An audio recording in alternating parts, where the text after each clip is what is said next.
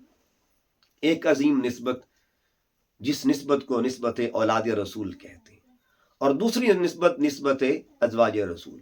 آج دونوں کے حوالے سے، اور یہ بھی بات یاد رکھیں، چونکہ یہ دونوں جو نسبتیں ہیں یہ اہل بیت رسول کا حصہ ہے، اولاد رسول ہو یا ازواج مصطفیٰ صلی اللہ علیہ وسلم، حضور کی اہل بیت کا حصہ ہے، حضور علیہ السلام کے گھر کا حصہ ہے۔ اس کی وجہ یہ ہے کہ دونوں نسبتوں کو ہم ساتھ لے کے چلتے ہیں۔ ایک وہ نسبت ہے جس کو نسبت امام حسن کہا جاتا ہے، اور ایک نسبت وہ جس کو نسبت ام المومنین کہا جاتا ہے۔ آئیے قرآن کی روشنی میں ان دونوں نسبتوں کو ساتھ لے کے چلتے ہیں تاکہ ان دونوں نسبتوں کی خیرات نصیب ہو جائے۔ سورہ احزاب کا مطالعہ کیجیے۔ جب اللہ رب العزت سورہ احزاب میں ذکر فرماتا ہے اہل بیت کا، تو اللہ رب العزت نے 22ویں پارے کے آغاز میں ازواج مطہرات کا تذکرہ کیا، اور پھر آگے آیت آتی ہے انما یرید اللہ لیذہب عنکم الرجس اہل البیت ویطہرکم تطہیرا۔ اگر قرآن کو اور صاحب قرآن دونوں تصورات کو ہم لے کے چلیں تو پیغام کیا ملتا ہے؟ ادھر ازواج رسول بھی اہل بیت پاک کا حصہ ہے، اور ادھر اولاد رسول بھی اہل بیت پاک کا حصہ ہے۔ پھر دیکھیے گا ایمان اور دو نسبتیں، یعنی یہاں تو سورہ احزاب ہے اور اللہ دونوں نسبتوں کا ذکر کر رہا ہے، گویا سورہ احزاب سیدہ عائشہ صدیقہ کو بھی سلام پیش کر رہی ہے، اور سورہ احزاب امام حسن مجتبیٰ کو بھی سلام پیش کر رہی ہے۔ سورہ احزاب ان کی بھی ذاکر ہے، ان کی بھی ذاکر ہے۔ سورہ احزاب حضور کی ازواج کا تذکرہ بھی کرتی ہے۔ سورہ احزاب یعنی قرآن کی صورت بتا رہی ہے کہ دیکھو، قرآن پڑھ کے دیکھو، ازواج رسول اولاد رسول دونوں کا تذکرہ ہو رہا ہے۔ قیامت تک لوگوں کی زبانوں پہ یہ ذکر ہوتا رہے گا، یہ دو تذکرے ہوتے رہیں گے۔ پھر دیکھیے گا جب ہم ایمان کی بات کرتے ہیں تو اللہ رب العزت نے دونوں تذکار کو ایمان کے ساتھ جوڑ دیا ہے۔ ایک وہ تذکرہ ہے جس کو امہات المؤمنین کے ٹائٹل سے ہم یاد کریں گے، اور ایک وہ تذکرہ جس کو صلوات المؤمنین کے ساتھ۔ تصور دونوں کو قرآن سے ملتا ہے۔ اللہ پاک سورہ احزاب میں فرماتا ہے النبی اولیٰ بالمؤمنین من انفسہم وازواجہ امہاتہم، کہ نبی پاک صلی اللہ علیہ وسلم کی جو ازواج ہے وہ تمہاری مائیں ہیں، اہل ایمان کی مائیں ہیں۔ تو اہل ایمان کو جوڑ دیا ادھر نسبت ازواج رسول کے ساتھ کہ تمہاری مائیں ہیں، تمہارا تعلق ان کے ساتھ یہ ہے کہ تم نے ان کی عظمت تکریم جو ہے اس طرح کرنی ہے کہ اللہ تعالیٰ نے مومنوں کی ماں ان کو قرار دے دیا۔ پھر دیکھیے گا سورہ احزاب کے اندر ہی ایک اور پیغام ملتا ہے ان اللہ وملائکتہ یصلون علی النبی یا ایھا الذین آمنوا صلوا علیہ وسلموا تسلیما۔ جب درود پاک کی باری آتی ہے، اللہ حکم دیتا ہے درود پاک کا اہل ایمان کو، تو حضور علیہ السلام نے پھر درود پاک پڑھ کے دکھایا، امت کو تعلیم دی۔ تو درود پاک کیا ہے؟ ہر نماز میں ہم پڑھتے ہیں اللہم صلی علی محمد وعلی آل محمد۔ تو جہاں صلی اللہ علیہ وآلہ وسلم نے سورہ احزاب کی روشنی میں امت کو دو تصور عطا فرما دی۔ ایک تصور کا تعلق امہات المؤمنین کی نسبت کے ساتھ، اور ایک تصور کا تعلق صلوات المؤمنین کے مومنوں کا درود جو ہے، تو ادھر امہات المؤمنین ادھر صلوات المؤمنین، دونوں نسبتوں کا پیغام دے رہی ہے سورہ احزاب۔ پھر دیکھیے گا جب ہم قرآن مجید کا مطالعہ کرتے ہیں تو لفظ قل، اب لفظ قل کے پردے میں بھی دو ذاتیں ہیں، دو ہستیاں ہیں۔ ایک وہ ہستی ہے جو امر دیتی ہے، اور ایک وہ جو ہستی پیغام دیتی ہے۔ امام جعفر الصادق سے کسی نے پوچھا آپ سرکار رضی اللہ عنہ سے کہ حضور یہ قل کیا ہے؟ آپ نے فرمایا قاف سے مراد قول اللہ تعالی، اور لام سے مراد لسان المصطفیٰ، قول خدا کا، زبان مصطفیٰ کی۔ یہ دونوں جب ملتے ہیں تو قل یعنی کا تصور دنیا کو ملتا ہے، قل کی تشریح ہوتی ہے۔ اب لفظ کل کو دیکھیں تو لفظ کل کے ذریعے اللہ رب العزت نے حبیب پاک صلی اللہ علیہ وسلم کو مختلف مقامات پہ قرآن مجید کے اندر مختلف بیانات فرمائے. قل هو اللہ احد قل ان کنتم تحبون اللہ، مختلف مقامات پہ اللہ پاک نے لفظ کل کے ذریعے خطاب فرمایا. اب لفظ کل کو دیکھیں تو آگے جو عنوان ہے وہ دو طرح کا سامنے آتا ہے. ایک عنوان وہ ہے جس کا تعلق ازواج رسول کے ساتھ ہے، اور ایک عنوان وہ ہے جس کا تعلق اولاد رسول کے ساتھ. اللہ رب العزت فرماتا ہے یا ایھا النبی قل لازواجک، یعنی لفظ کل کے بعد ازواج مطہرات کا تذکرہ ہو رہا ہے. اور ادھر جب آیت مباہلہ کا ہم مطالعہ کرتے ہیں تو اللہ فرماتا ہے فقل تعالوا ندعو ابنانا وابناکم ونساءنا ونساءکم. یہاں لفظ کل فرما کے آگے اللہ رب العزت ازواج مطہرات کا ذکر فرما رہا ہے قرآن کی روشنی میں، اور ادھر آیت مباہلہ میں لفظ کل فرما کے آگے اولاد رسول کا تذکرہ ہو رہا ہے. تو جب یہ تصور مل گیا کہ قرآن مجید میں اللہ تعالیٰ اپنے بندوں کو محبوب کی نسبتوں سے جوڑنا چاہتا ہے، وہ نسبت ازواج رسول کی ہو یا نسبت اولاد رسول کی ہو، تو عشرہ ثانی کی خوش قسمتی یہ ہے، بلکہ عشرہ اول بھی اس حوالے سے خوش قسمتی ہے. پہلا عشرہ بھی برکت والا ہے، اس میں اللہ کی رحمت کے ساتھ ساتھ دو نسبتیں رکھی گئیں. حضرت سیدہ فاطمہ الزہرا اولاد رسول ہے اور سیدہ خدیجہ الکبریٰ ازواج رسول ہے.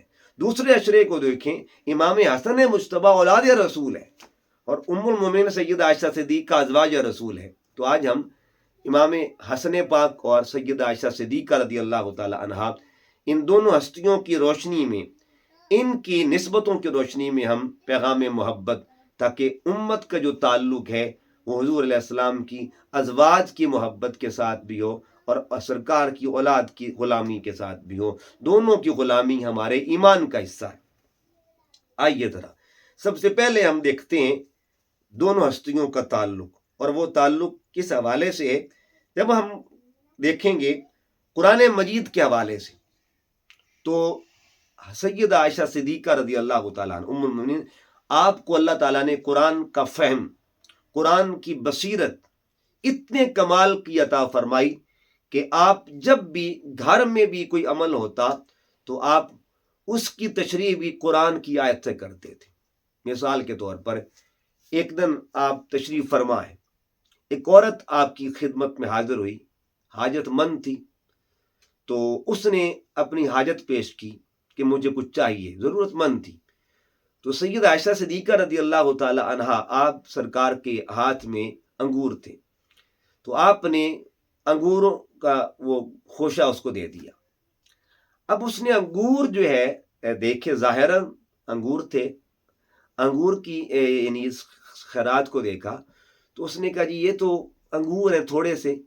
تو آپ نے قرآن مجید کو پڑھ کے پھر بتایا وَمَن يَعْمَلْ مِثْقَالَ ذَرَّةٍ خَيْرًا يَرَهُ، یعنی کچھ ایسے عمل ہوتے ہیں جو ذرے کے برابر بھی ہوں، اللہ کے حضور بہت بہتر ہوتے ہیں، اللہ کی بارگاہ میں اس کو کمال دیکھا جاتا ہے. تو دیکھیے یہ تصور گھر کے معاملات ہیں، گھر کی باتیں ہیں، اور ایک حاجت مند کے ساتھ مکالمہ ہو رہا ہے، گفتگو ہو رہی ہے، اس کی وضاحت بھی قرآن کی آیت پڑھ کے.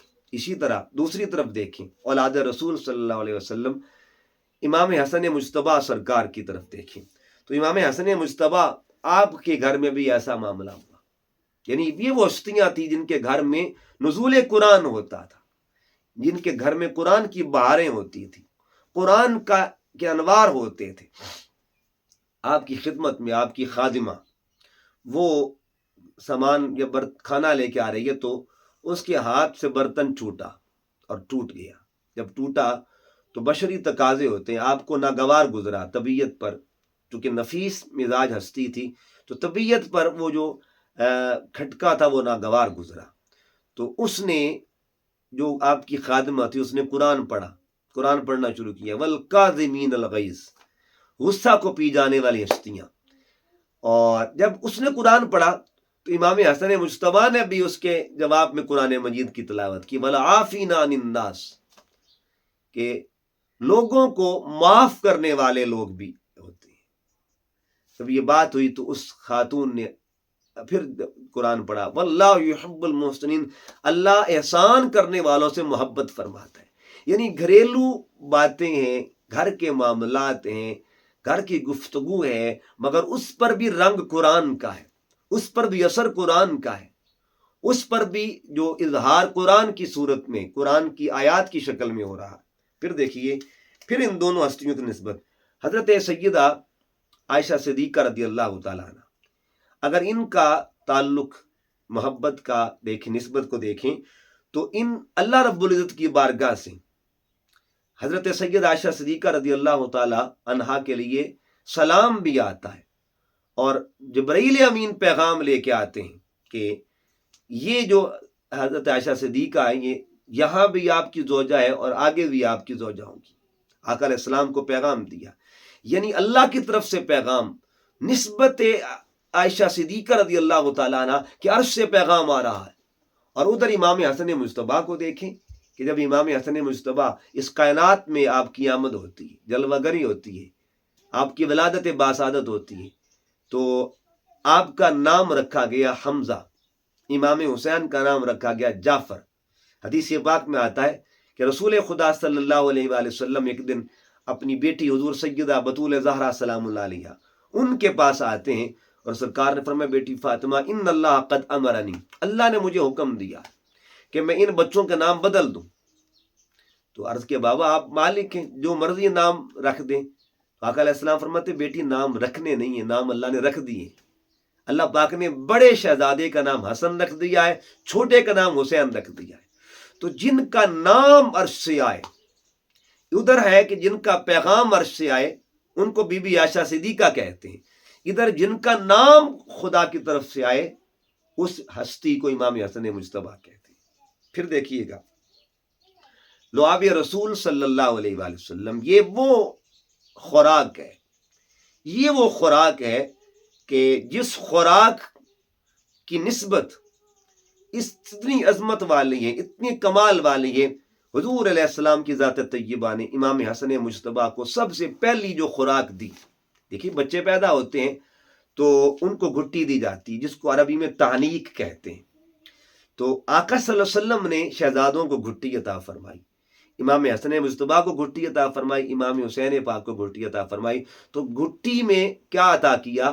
اپنا لعاب عطا فرمایا، لعاب مصطفیٰ صلی اللہ علیہ وآلہ وسلم، وہ لعاب جو کنویں میں ڈالا جائے تو میٹھا پانی ہو جاتا ہے، وہ لعاب جو آنکھ پہ لگایا جائے تو آنکھ کو شفا مل جاتی ہے، وہ لعاب جو ٹوٹی ہڈیوں پہ لگایا جائے تو ہڈیاں جڑ جاتی ہیں. تو وہی لعاب پہ رسول صلی اللہ علیہ وسلم جن کا فیض امام حسن مجتبیٰ کو ملا.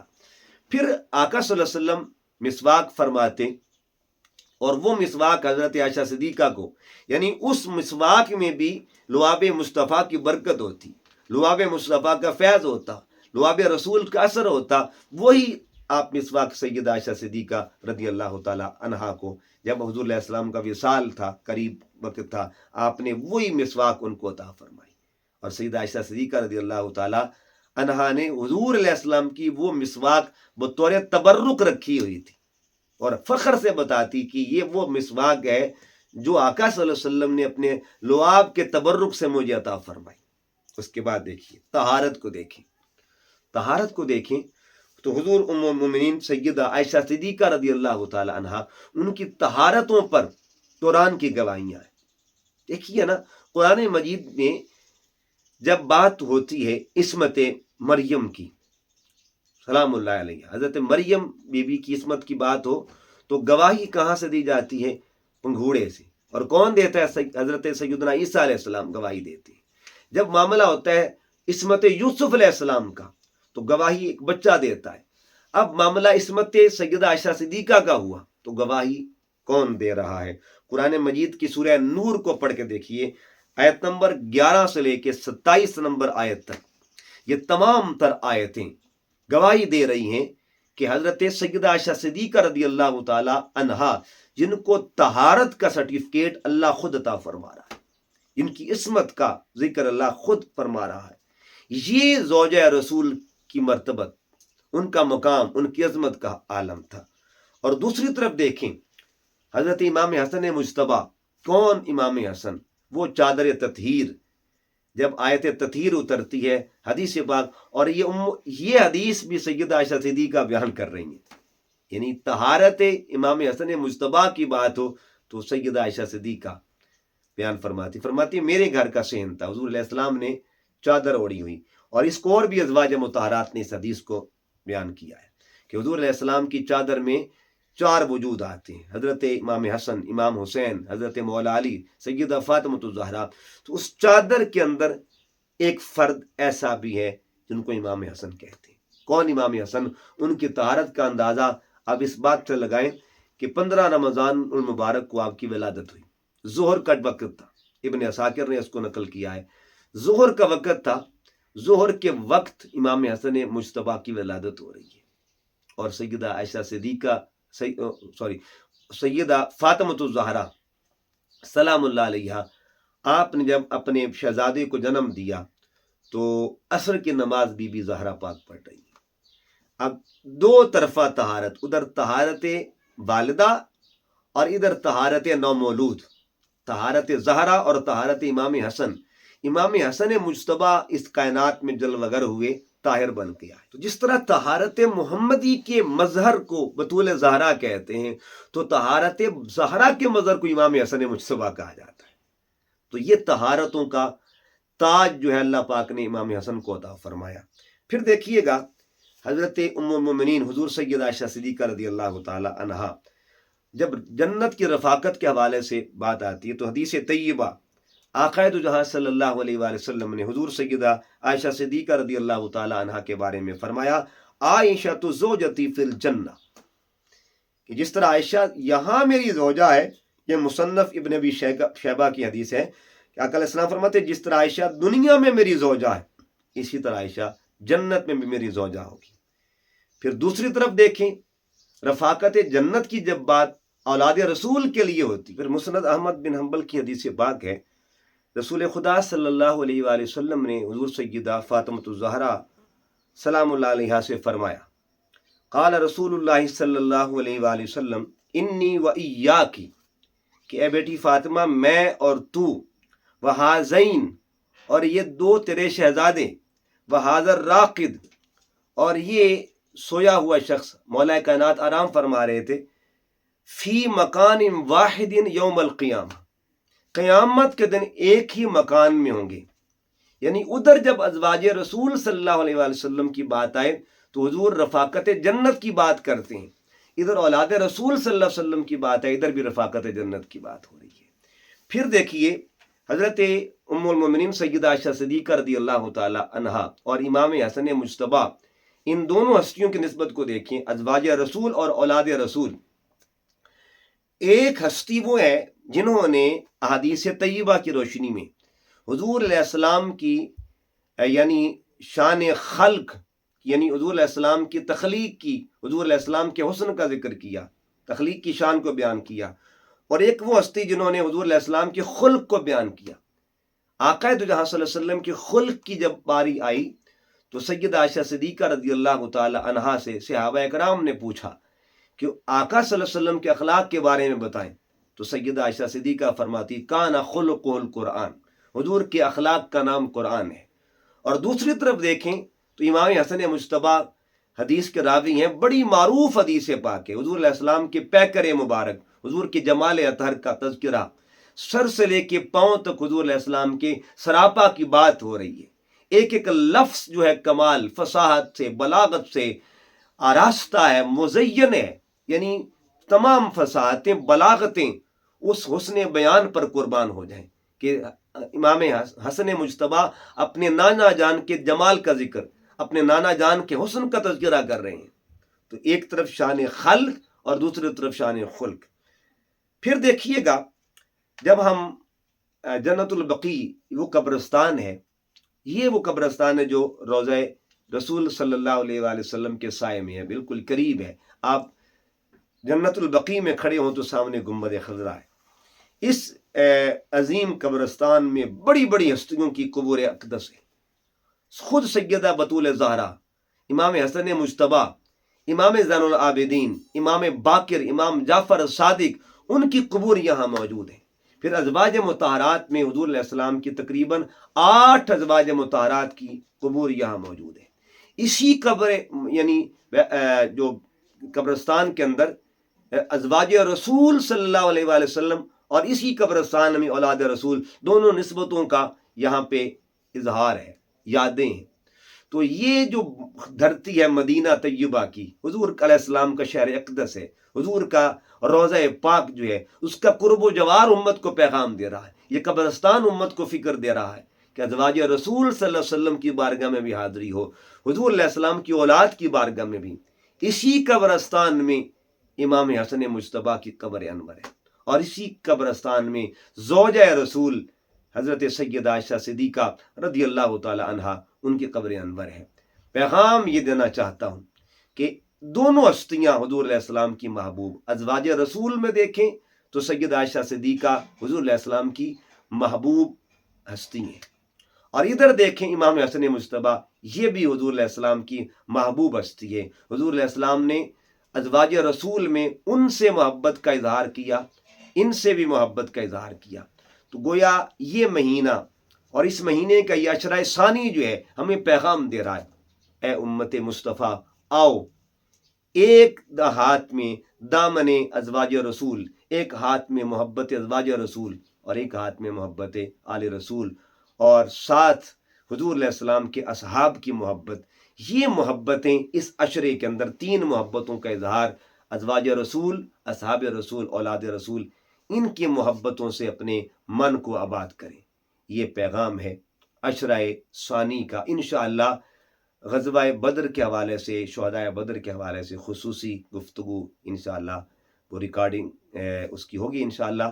تو آج کی 2 نسبتیں جو ہیں اس کے ساتھ ہی گفتگو کو مکمل کرتے ہیں۔ اللہ تعالیٰ ہمیں حضور کی اولاد کا بھی نوکر بنائے اور ازواج مطہرات کا بھی نوکر بنائے۔ ان دونوں نسبتوں کو ہماری دنیا و آخرت میں نجات کا ذریعہ بنا دے۔ وما علیہ الا البلاغ المبین۔